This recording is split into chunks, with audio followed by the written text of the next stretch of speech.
첫 번째 이슈 저격수 박지훈 변호사 나오셨습니다. 안녕하세요. 네, 안녕하십니까. 지금 이 사건 반전을 거듭하고 있어요. 정 감독 부인이 남편 비서한테 시나리오를 잘 짜서 진행해라 뭐 이런 문자 메시지 보냈다는데 이게 혐의가 정확히 어떻게 되나요? 이제 이런 범죄가 있습니다. 정보통신망법이라고 명예훼손, 허위 사실로 비방할 목적으로 허위 사실을 유포해가지고 명예를 훼손하는 범죄. 이른바 인터넷에 허위 사실을 댓글을 써가지고 명예훼손하는 범죄. 이게 성립할 여지가 있고요. 이거를 시킨 겁니다. 교사죄가 될 수가 있습니다. 그러면 7년 이하의 징역 또는 5천만 원 이하의 벌금에 처할 수가 있는데 통상 이거를 갖고 뭐 재범이 아닌 이상은 구속하거나 이러지는 않고요. 요거 말고 또 중요한 게 뭐냐면 지금 강모 씨 고소했던 강제추행죄로 박 전 대표를 고소했던 강모 씨가 이제 지금 그 강제추행 고소가 무혐의가 났습니다. 이거 고소를 만약 시켰다 그러면 무고죄 교사죄가 될 수가 있습니다. 무고교사죄. 그건 더 무거운. 그건 상당히 징역형밖에 없습니다. 그건 상당히 무겁고 지금은 일단은 명예훼손죄로 이렇게 입건이 돼 있는데 이제 그 무고 혐의도 지금 조사가 될 걸로 생각이 됩니다. 광모 씨에게 그 고소를 허위 고소를 하라고 시킨 것이죠. 그 부분에 대해서는 좀 더 수사가 지금 아직은 확인된 바가 없지만 수사가 진행될 걸로 보입니다. 진행될 수도 있겠네요. 그런데 지금 정 감독 부인이 외국에 있다면서요? 이렇게 되면 수사가 진행되기가 어려워요. 거의 어렵다고 봐야 됩니다.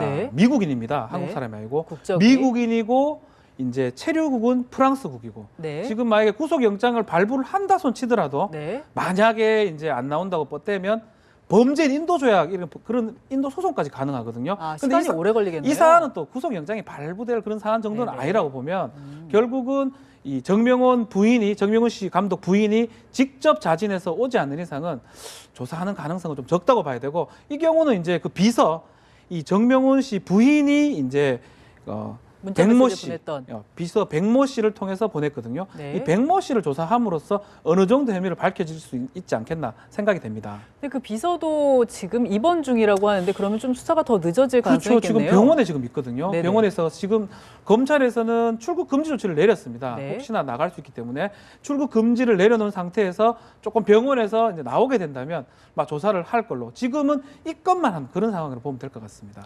지금 사실 들어보면 정 감독이 부인에 대한 사랑이 굉장히 각별하다고 소문이 자자한데 어쩌다가 이런 일이 생긴 건가요? 글쎄요. 두 사람의 사랑 러브 스토리는 참 유명하지 않습니까? 연상 5살 연상이고 이 겹사돈 지간입니다. 너무나 사랑하다 보니까 집안 반대에도 불구하고 결혼했고 나 아내 정말 사랑한다. 평생 사랑한다. 뭐 이런 얘기를 했는데 정명훈 감독이 표현에 빌자면 본인은 예술만 하고 요리하고 예술만 하고 아내가 부인이 이제 어떤 행정적 일도 다 하고 또 매니저 역할을 좀 하는 걸로 알려져 있습니다. 막 그러다 보니까 지금 서울시장 관련돼서는 정명훈 감독보다는 이 부인 구모 씨가 어떤 모든 일들을 좀 처리한 게 아닌가. 그래서 이런 문제가 생긴 걸로 좀 판단이 됩니다. 이렇게 정 감독 부인의 연루설이 이제 등장을 하면서 이제 반전이 이제 계속 거듭되고 있는데요. 이제 원래는 이게 박현정 전 서울시장 대표가 직원들 성추행했다, 폭언했다 이런 의혹이었죠. 깜짝 놀랄 일이었죠. 작년 12월입니다. 2014년 12월 달에 대표가 남자 직원한테 술자리에서 강제추행, 성추행도 하고 폭언도 일삼았다. 또 폭언에 관련된 녹취들은 또 공개가 됐습니다.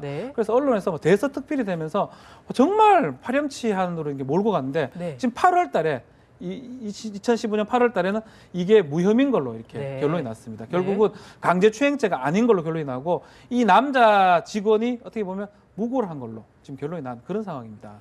지금 박 전 대표가 그렇게 해서 이제 그때 작년 12월에 사퇴를 했잖아요. 그 오늘로 꼭 1년이 됐더라고요. 11월 29일이었죠. 10월 29일입니다. 그때로 한번 돌아가서 박현정 전 대표 말 한번 들어볼까요? 오늘부로 저는 서울시장 대표이사를 사퇴하고자 합니다. 그동안 10년을 끼쳐서 죄송합니다. 저도 여러 가지 왜곡과 마녀사냥식 여론몰이로 많이 다쳤고 공정하지 못한 일방적인 조사로 많이 힘들었습니다. 이렇게 박 전 대표가 사퇴하면서 이거 다 음해다. 그 배후에 정명훈 감독이 있다. 이렇게 주장을 했었는데 이 두 사람이 그때 아무도 안 믿었죠.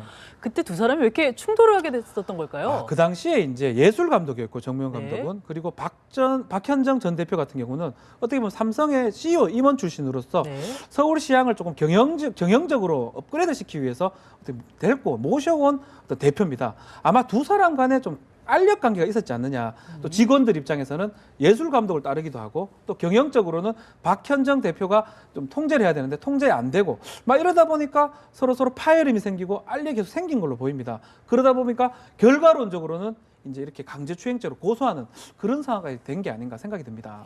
근데 오히려 지금 박현정 전 대표를 고소했던 직원들이 오히려 명예훼손으로 입건이 된 상황이죠. 그렇죠. 지금 고소했던 9명입니다. 9명이 네. 그 방에서 이제 어떤 글을 썼고 이제 강제추행죄를 조사하는 과정에서 어떤 술집에서 그런 얘기를 했고 뭐 만졌고 뭐 추행을 했다라는 얘기를 했었는데 넥타이를 뭐 당겼고 했었는데 그 자리에 그 사람들 말고도 다른 외부 인사들도 있었거든요. 네. 외부 인사한테 물어보니까 그런 일 전혀 없었다. 없었다. 네. 그 장소가 협소했기 때문에 그런 일이 있었다면 당연히 볼 수밖에 없었다. 네. 결국은 또 진술을 계속 물어보니까 그 중에 몇 명은 해외에 그때 있었고 말이 하나도 안 맞는 겁니다. 결국은 어떤 SNS 단체방에서 그런 말들을 오가면서 만들어낸 정황을 포착한 거고 그래서 강제추행 부분 지금 무혐의가 된 건데 결국 그런 식으로 만들어내면서 이 박현정 전 대표를 명예훼손해버렸기 때문에 역으로 박현정 대표가 피해자가 된 입건을 해버린 그런 상황입니다.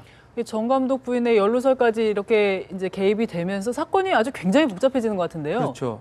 반전에 반전을 거듭하면서 지금 더 문제가 뭐냐면 사실은 파렴치한으로 몰고 간 거거든요. 네. 어떻게 보면 영화에서나 나올 만한 박현정 전 대표 어떻게 보면 정말 인간적 모멸감을 상당히 많이 느꼈을 겁니다. 뭐 폭언했던 부분은 어떻든 뭐 치더라도 강제추행 부분 특히 뭐 직장 여성 상사가 남성 부하한테 했다는 거 그거에 대해서 지금 더 문제는 뭐냐면 만약 뭐 그렇지는 확인이 안 됐지만 정명훈 감독의 부인이 시켰다라면 그걸 조작한 거거든요. 시나리오를 만들어서 박현정 대표를 몰아가기 위한 어떤 그런 상황이라면 상당히 이거는 재질이 나쁘다고 봐야 됩니다. 또 더 문제는 정명훈 감독이 혹시라도 그걸 알았거나 혹시 지시한 정황이 있다면 더 상황은 커질 거라고 생각이 됩니다. 그 부분은 좀 이렇게 상황을 알아봐 지금은 알 수 없는 상황이겠죠. 그런데 서울시에서 그리고 서울시향에서 이제 정 감독은 몇 달 전에 이제 예술감독직 내려놓겠다 사태 장기화되면서 이미 이렇게 입장을 밝혔었는데 이 서울시와 서울시향에서는 정 감독 사실 끝까지 좀 붙잡고 싶어 했잖아요. 그 그렇습니다. 이유가 뭘까요? 아마 서울시에서는 이만한 또 지휘자를 구하기 어렵다고 생각한 것 같습니다.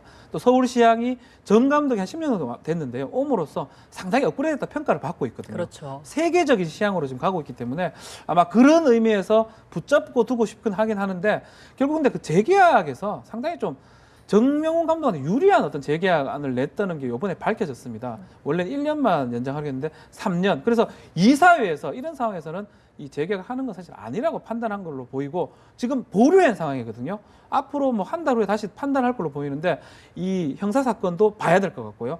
또 재계약안이 정명훈 감독에 상당히 유리합니다. 어떻게 뭐 겸직도 할 수 있도록 돼 있고 뭐 호텔방 같은 것도 사용하는 것도 상당히 계약서에 명시했던 부분들이 있습니다. 그래서 이 부분은 또 앞으로 좀 봐야 될 걸로 보입니다. 지금 정 감독 부인 연루설도 아무래도 이제 서울시나 그렇죠. 서울시향에서 좀 부담이 됐을 텐데요. 이 정 감독에 대해서 말씀하신 대로 그 특급 대우 여기에 대해서는 한국에 나온 몇 안 되는 예술가인데 그 정도 대우해줘야 되는 거 아니냐 이런 얘기도 있고 한쪽에서는 좀 너무 과한 거 아니냐 이런 얘기도 있는데 어떻게 보세요? 저 개인적 생각은 네. 특급 대우 해야 된다고 생각합니다. 네. 그만한 지휘자는 없습니다. 네. 특급 대우를 해야 되지만 특급 대우를 하려면 명문화를 해야 됩니다. 이번처럼. 명문화를. 재계약서나 계약서 이런 데 정확하게 써야 되지 이게 쓰지 않고 필요하니까 대우가 필요하니까 막 돈을 마음대로 쓰면 횡령죄가 되는 거거든요. 특급 대우는 반드시 필요하지만 이건 계약서에 명시를 해가지고 그만큼 인정을 해주는 그런 방식이 맞다는 생각이 듭니다.